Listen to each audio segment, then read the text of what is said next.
Hello friends, welcome to my YouTube channel economics special. इसमें हम BA first semester micro economics में आज firm एवं उसके उद्देश्य की बात करेंगे कि फर्म क्या होती है और उसके उद्देश्य क्या होते हैं। ये थर्ड यूनिट का इम्पोर्टेंट टॉपिक है, तो चलिए स्टार्ट करते हैं। सबसे पहले बात करते हैं फर्म क्या होता है। सबसे पहले फर्म का अर्थ समझेंगे। फर्म किसे कहते हैं? फर्म से तात्पर्य है एक संगठित इकाई जो आर्थिक गतिविधियों में संलग्न होती है, जिसमें आमतौर पर वस्तुओं और सेवाओं का उत्पादन या बिक्री शामिल होती है। फर्म की संरचना अलग अलग हो सकती है, जैसे कि साझेदारी निगम या सीमित देयता कंपनी, जो LIC होती है। इसका मतलब है कि फर्म एक ऐसी संगठित इकाई है, संगठित से तात्पर्य ऑर्गेनाइज की हुई इकाई है जो कि आर्थिक गतिविधियों में संलग्न होती है, जिसका मेन पर्पस आर्थिक गतिविधियों से होता है। इसमें आर्थिक, जैसे एक तरह से बाजार को ले सकते हैं, उसी तरह से फर्म होती है, परंतु फर्म एक ऑर्गेनाइज्ड होती है, कंपनी टाइप की, जो कि वस्तुओं का प्रोडक्शन करती है। इसमें उत्पादन और सेवाओं की बिक्री भी शामिल होती है, क्योंकि जब वो फर्म उत्पादन करेंगी तो उनकी बिक्री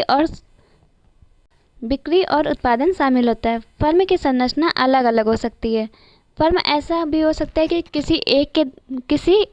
कोई एक व्यक्ति उसका ऑनर हो, या फिर वह फर्म साझेदारी पर भी चल सकती है। इसी तरह से निगम या सीमित देयता कंपनी लाइफ, जैसे LIC वगैरह होती है, ये भी फर्म के तौर पर ही आ सकती है। अब इसके उद्देश्य पढ़ेंगे कि फर्म के उद्देश्य क्या होते हैं। हो सकता है कि ये अलग से पूछ दिया जाए, फर्म के उद्देश्य बताइए। फर्म का मेन जो बताया गया था, उसको सबसे पहले बताया गया था लाभ अधिकतम करना। लाभ अधिकतम करना फर्म का मेन उद्देश्य रखा गया था, क्योंकि फर्म एक प्राइवेट मान सकते हैं, ये कैपिटलिस्ट पर आधारित है। जब प्राइवेट में जो भी फर्म या व्यापार किया जाता है, तो उसका मेन पर्पस केवल लाभ अधिकतम करना रहता है। वह केवल अपने लिए काम करता है, ना कि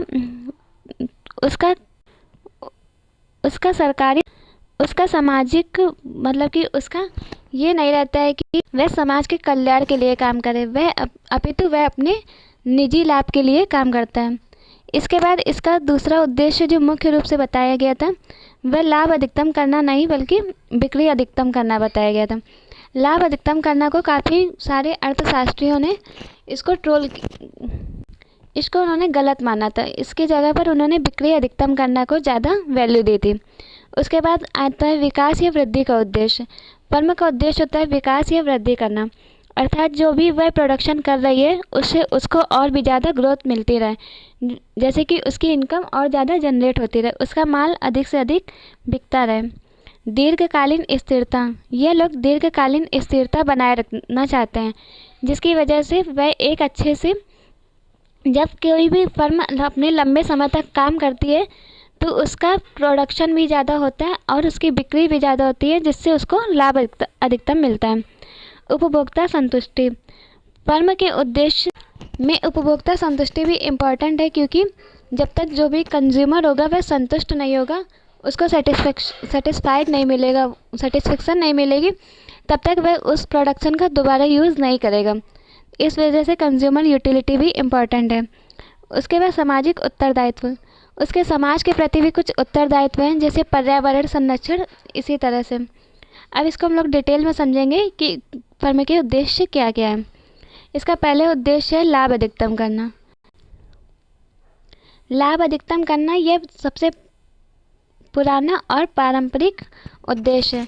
फर्म का लक्ष्य होता है कि उसकी आय और लागत के बीच अंतर अधिकतम हो, अर्थात उसकी लाय और लागत के बीच अंतर अधिकतम से तात्पर्य है कि अगर वह किसी भी वस्तु का प्रोडक्शन कर रहा है, तो जो उसकी लागत आ रही है, कॉस्ट आ रही है, उसकी लागत पहले की तुलना में हमेशा कम होती जाए। उसकी आय और लागत के बीच ज़्यादा अंतर, जितना ही ज़्यादा अंतर होता जाएगा, जो उसको रेवेन्यू प्राप्त हो रहा, जैसे किसी भी प्रोडक्शन से कोई भी वस्तु का वह विक्रय कर रहा है, किसी भी वस्तु को वह बेच रहा है, तो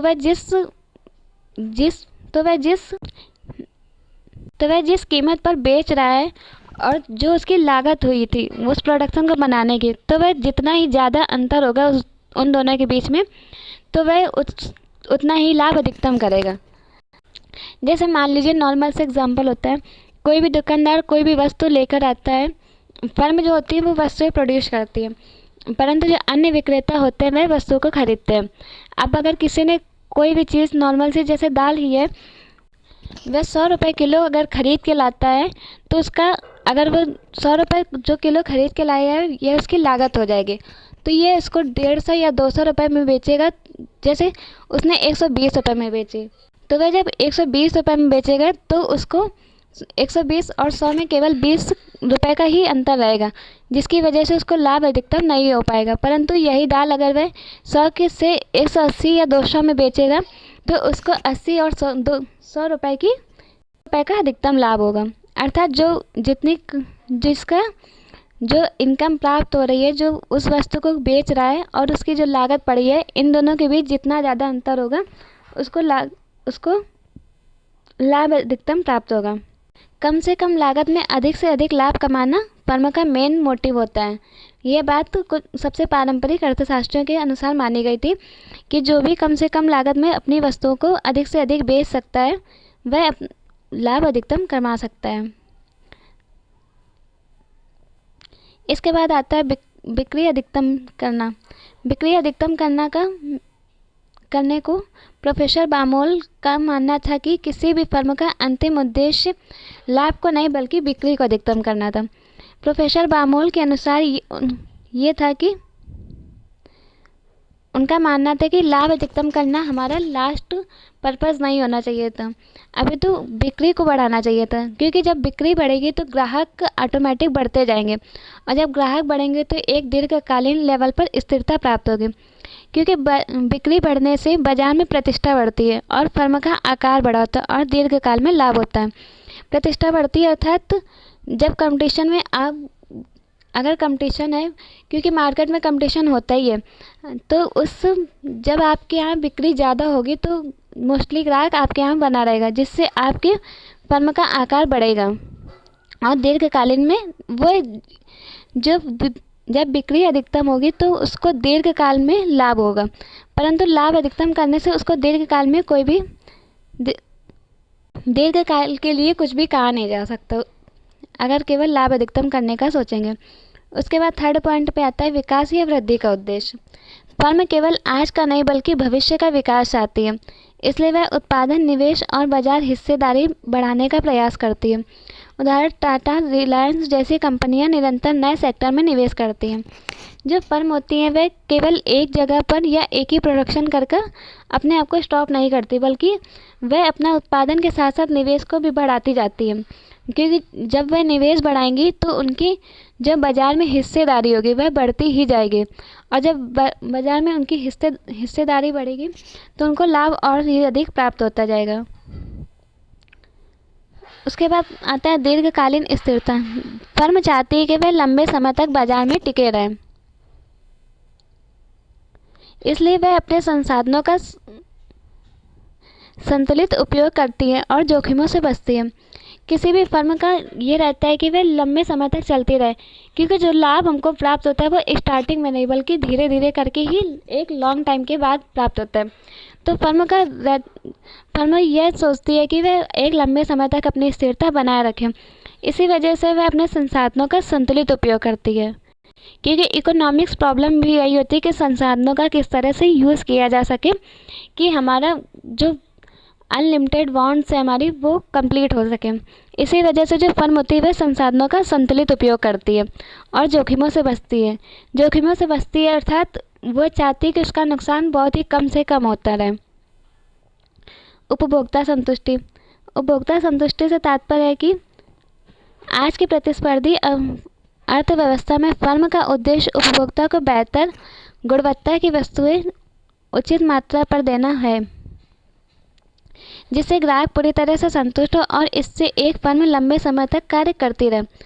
जो आज के कंपटीशन का दौर चल रहा है, क्योंकि कोई भी मोनोपोली नहीं है, अर्थात हर जगह एक या दो उसके कंपटीटर होते ही है और भी ज़्यादा होते हैं। तो फर्म का उद्देश्य होता है कि वह उपभोक्ता जो है उसके यहाँ का जो ग्राहक है उसको वह बेहतर गुणवत्ता अर्थात अच्छी क्वालिटी की चीज़ें प्रोवाइड कराए और एक ही लिमिट प्राइस पर। ऐसा नहीं कि अगर अच्छी क्वालिटी की वस्तुएं दे रहे हैं तो उसके मूल्य इतने ज़्यादा कर दे कि जो कंज्यूमर है वह परचेज़ ना कर सके। इसी वजह से वह उपभोक्ता को बेहतर गुणवत्ता की वस्तुएं उचित मूल्य पर देने का प्रयास करती है, जिससे जो ग्राहक होता है वह पूरी तरह संतुष्ट हो जाए कि उनके यहाँ चीज़ अच्छी मिलती है। इससे एक फर्म लंबे समय तक कार्य कर सकती है। अगर जब ग्राहक संतुष्ट रहेगा तो जो फर्म का है वो स्टेबिलिटी बढ़ जाएगी, अर्थात फर्म का लंबे समय तक कार्य करने के चांसेस बढ़ जाते हैं। उसके बाद बात करते हैं सामाजिक उत्तरदायित्व। सामाजिक उत्तरदायित्व से तात्पर्य है कि आधुनिक युग में फर्म का दायित्व केवल लाभ कमाना नहीं बल्कि समाज के प्रति उत्तरदायी होना भी है, जैसे पर्यावरण की रक्षा, रोजगार के अवसर और समाज कल्याण कार्य, जिससे उसके बाजार की में एक अच्छी स्थिति भी बन जाए। इसका तात्पर्य कि जब वो समाज के प्रति उत्तरदायित्व निभाएगा, अर्थात समाज के प्रति भी वह कार्य करेगा, तो उसका जो इम्पैक्ट होगा सोसाइटी पर वह अच्छा पड़ेगा, जिससे उसके रोजगार में भी, जिससे उसकी जो फर्म है उसको भी लाभ प्राप्त होगा और उसके बाजार में एक अच्छी स्थिति बन जाएगी कि वह इंसान समाज के लिए भी कुछ कर रहा है। तो इसी तरह से हमने फर्म और उसके उद्देश्यों को समझा। ये क्वेश्चन इम्पॉर्टेंट है, पेपर में इसको अलग से भी पूछ लिया जाता है कि फर्म क्या होती है और उसके उद्देश्यों को समझाइए। शॉर्ट क्वेश्चन में या लॉन्ग क्वेश्चन में आ सकता है, मोस्टली शॉर्ट क्वेश्चन में भी आ ही सकता है। तो आप लोग अच्छे से पढ़िएगा और अगर वीडियो पसंद आई हो तो लाइक करिएगा, चैनल को सब्सक्राइब करिएगा। Thank you.